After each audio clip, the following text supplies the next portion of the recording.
Number one, I would highly recommend you get your flight ticket early. Wherever you're trying to travel to, get your flight ticket early, because the earlier you get your ticket,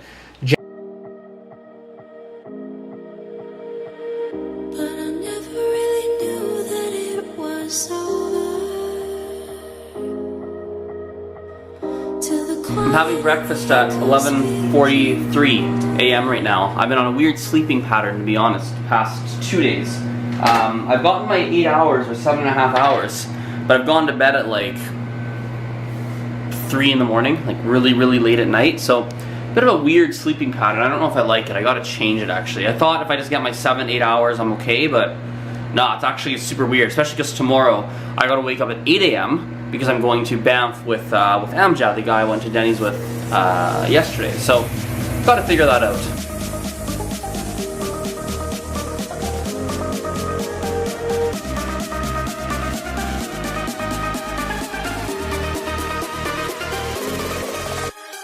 In yesterday's vlog rather, the video, you guys saw that I recently had someone sit in and review one of my French lessons. So, AKA give me some feedback on how I taught one of my lessons. And one of the big takeaways that I had was that in my lessons, I have a tendency of being the one who's doing a lot of the talking and the one who's sort of leading conversations and and really pushing the lesson forward, which in a lot of cases is good, right? Especially someone who's a pure beginner. But I think in many cases, I need to take a step back and let the other person, give the other person opportunities to lead and push the other person to lead the conversations as well, because that then makes you develop a very different skill set in your own language learning abilities, right? And I think some of my students naturally do that because that's in their personality, so I take a step back. But one of my things that is a strength and a weakness is that I have a tendency of reverse engineering the student, and so if the students are naturally more shy, I naturally will say, oh, I need to be more outgoing and lead more. And if the student is more talkative, I naturally will shut up a little bit and go, okay, let's let them talk. And so I'm always reading the other person, which is good, right? But I also need to use that same knowledge to go, okay, this person has a tendency to be very quiet. I need to push them to talk more to improve that element of their language abilities, right? Because you can't always be on the responding end of conversations in real life. In class maybe, but not in real life. So it was interesting learning, and I'm really happy that I had the review done on my lesson. It was something that was good to think about, and yeah, I'm gonna try and make some changes with it. It's yours to leave, but it won't keep me from this heart, and I'll try to carry on again. Never really knew that it was over.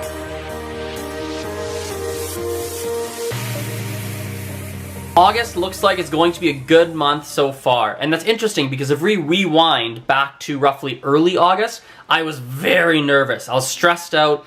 The money looked to be very tight. Like it didn't look like I was gonna find a lot of new students, make a lot of extra money. Like that looked tight. I also wasn't seeing a lot of social growth, things on like Instagram and all those different places, YouTube. And so it was like, and it was very stressful for me, right? I was in a bit of a crunch.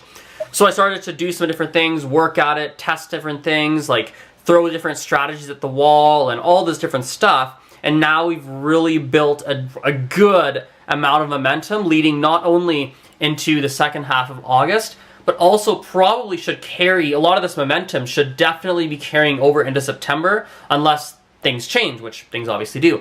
And the one weakness I've had in the past is that when things, actually still have it now, when things are going really well, I sometimes tend to kind of bask in the glory, like go like, yeah, things are going well, and I feel really good, and I ease off the gas pedal.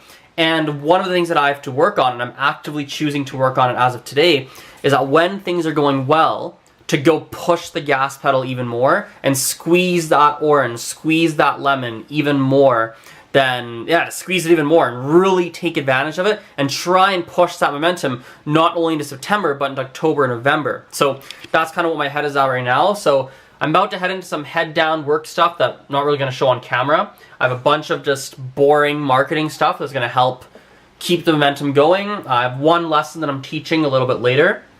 And editing in the evening, and yeah, so it's a huge marketing day, and I am gonna do it.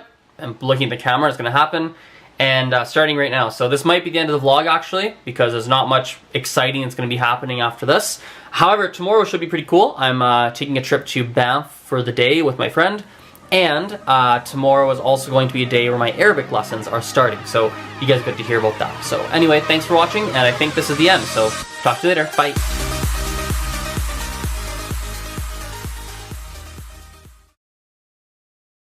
Now, to answer your question, in terms of traveling, let's start with the financial side of things. So there's a couple things to keep in mind. Number one, I would highly recommend you get your flight ticket early. Wherever you're trying to travel to, get your flight ticket early, because the earlier you get your ticket, generally speaking, the cheaper it tends to be.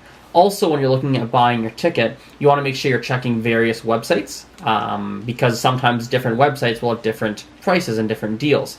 Also, if you have time and you're planning in advance, you want to be actually checking in to see, like essentially checking different websites every single day, because sometimes there are random deals that just sort of show up, and you can get a flight ticket for very, very affordable prices. So I'll give you an example. I was looking at, what would have been roughly a month or two ago, I was looking at tickets to China, and when I went to China, both times I went to China, the flight ticket was, I forget the exact price, but it was at least $2,000 at least, because I bought it relatively last minute. But now, when I was looking at whatever it was 2 months ago, and I was looking at tickets for 2018, it was like $500 or $600. So it's a heck of a lot cheaper because I'm buying in advance. So that is one major thing to look at. Also, you want to look at your costs when you're in the country itself. There's a lot of ways you can actually minimize your costs. So for example, instead of staying in like a hotel, you can stay in hostels, which are significantly cheaper. Also, if you can travel with a friend, often you can split a lot of the costs with your friend while you are there.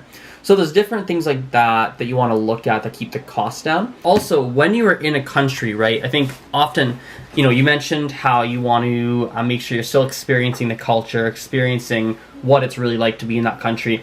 I think something that will often happen with a lot of people is they will travel to a country and they get a quote-unquote tourist experience.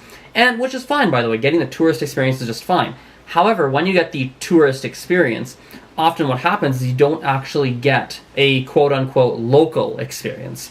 And those are very different experiences, right? Because when you are in a country as a tourist, what will often happen is you are not actually, how do I phrase this? You don't actually get to partake in a lot of the things that a local would actually get to partake in, right? And so one of the things that's really important is making sure that you can actually meet some different local people that are there and to try and befriend some locals who are there. So a couple ways you can do that. Sometimes a great little hack is if you are learning a particular language, you can actually take some language classes in that country, because that immediately introduces you to one person in that country. And you can then leverage that one person, aka your teacher, to then meet different people, get introduced to different events happening in the city, etc., etc., etc., and you can start to get that local experience. Another way you could do it is if you can find some affordable tours, your tour guide can be that one person that you leverage to then start getting that local experience. Now, you have to be very mindful, right, because tours can get a little bit pricey depending on what tours you pick. But if you get into the country and book a tour while you are in the country versus paying a travel agent prior to leaving, like your home country, that can actually save you some cost. Also, another way you can kind of leverage, I guess, different tools to meet different people and really understand that culture, etc., etc., is to use websites like meetup.com. So meetup.com. You can use that, and you can find lots of great events in that city and meet locals that way. And I think that's the biggest thing. It's not just about, oh, my sister's running around the house. Interesting. I lost my train of thought. Right, that's one way you can start to also get that local experience and really immerse yourself. So I forget if I was going to say something different, but I saw my sister running around the house and lost my train of thought. But anyway, Evan, I hope that helps you out. Feel free to call back in if you have further questions or follow-up questions. And yeah, we'll leave it there.